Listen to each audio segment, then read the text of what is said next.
Welcome to the Grain Pro Market Report. Hello and welcome to the Grain Pro midweek update for today, Wednesday the 19th of June 2019. Well, it's been a sideways market, I guess, for the beginning of this week, with barring some volatility over in South Australia and Queensland. I guess the consensus is a hand-to-mouth across the board, really, and of course when this happens, we see smaller parcels being offered and larger parcels being bid. Of course, that again allows growers to dribble out parcels as they need to, or as they feel like it, hoping for a spike, I guess. The Victorian market has been stable again, pretty quiet really for the first part of the week, with barley sitting around about 330 to 340, and traditionally now the gap has closed for wheat being about 10 to 15 plus. Again, increasingly difficult to find lupins, oats and peas in Victoria, and of course this is reflected by the prices that we've really never seen before in Australia with pulses. US markets consolidating at the moment, and of course coming off I guess a bit of profit taking overnight. Is that right, Josh? That's right, Mario, definitely. Absolutely. I've seen it come down about 9 cents this week on the corn front. Yeah. And it's surprising after the run-up that it had last week, really. It's all basically weather-driven at this point. And the crop progress report came out by the USDA on Tuesday. Right. Didn't really show any huge signs of change compared to what the market was expecting, really. So I think that played into a lot of people's minds, and that's why we're seeing slightly pared gains this week.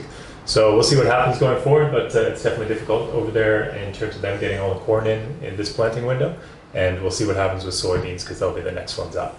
The ASX has also surprisingly come up about 3 points yesterday with late trade, which is interesting to see for Eastern Australian wheat. So we'll see. Generally they've been following the US markets, but obviously it's been an interesting year, so we'll see what happens in that regard. The Canadian wheat imports are still coming over. The third vessel is just leaving Vancouver this next week, and there is a fourth scheduled for a few weeks after that. So that's still coming. Is that heading into Port Kembla or Queensland? Heading into Port Kembla there. That's right. Yeah. Queensland market's been reasonably stable, although a bit of an uptick in barley here this week, and the South Australian markets have been stable as well. But we'll see what happens with the continued WA cereals coming into, especially the eastern states. And Cameron, what are you seeing?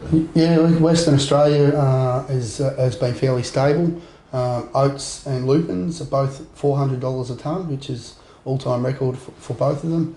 None left of either in grower hands, apparent, according to sources over there. And it's weather-wise they've been fairly stable, and the more rain coming. They've had rain and more rain coming in the next week or so. And wheat and barley, wheat's probably been at 335, barley at 325, so they've remained stable with Chicago, and also the boats that are coming around, that they sort of dictate prices a little bit also on that. Better slow down the boats coming around to the east coast. It has a little bit. Par with Victoria. Yeah, almost. Yeah, it has a bit. As to pulses.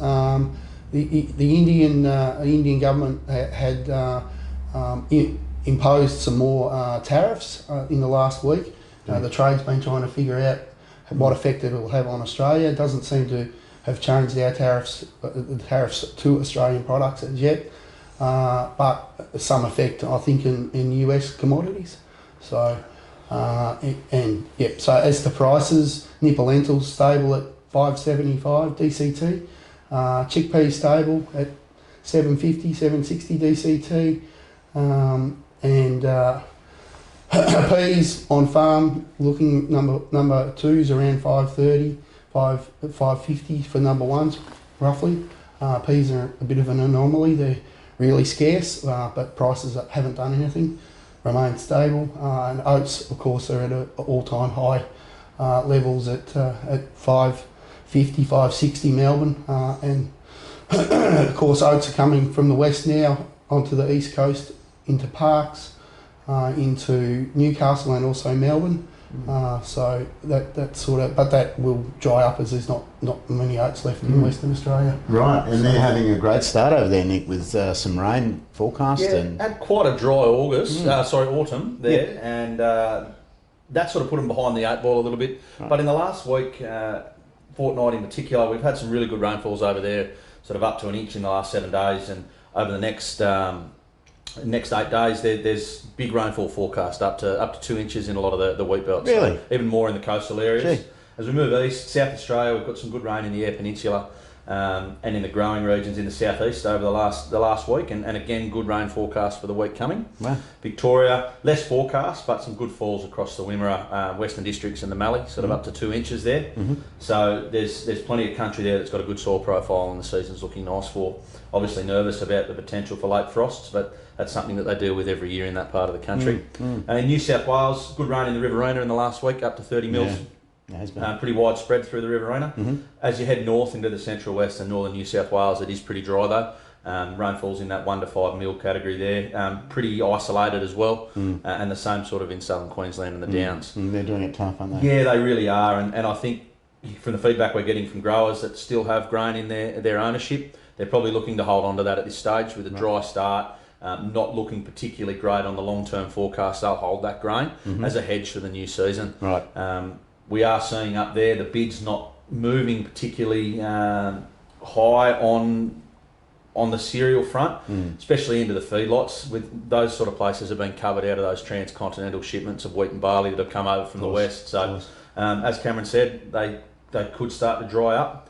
And I think that's the point in time where we're going to see some of the power go back into the growers that still have it in their hands. Right. Well, there you have it. Thank you for watching. Don't forget to comment and tell us what is important to you at the bottom of this video on YouTube. Also, you can drill down and get some more detailed information on prices also within that link to the bottom of the YouTube video.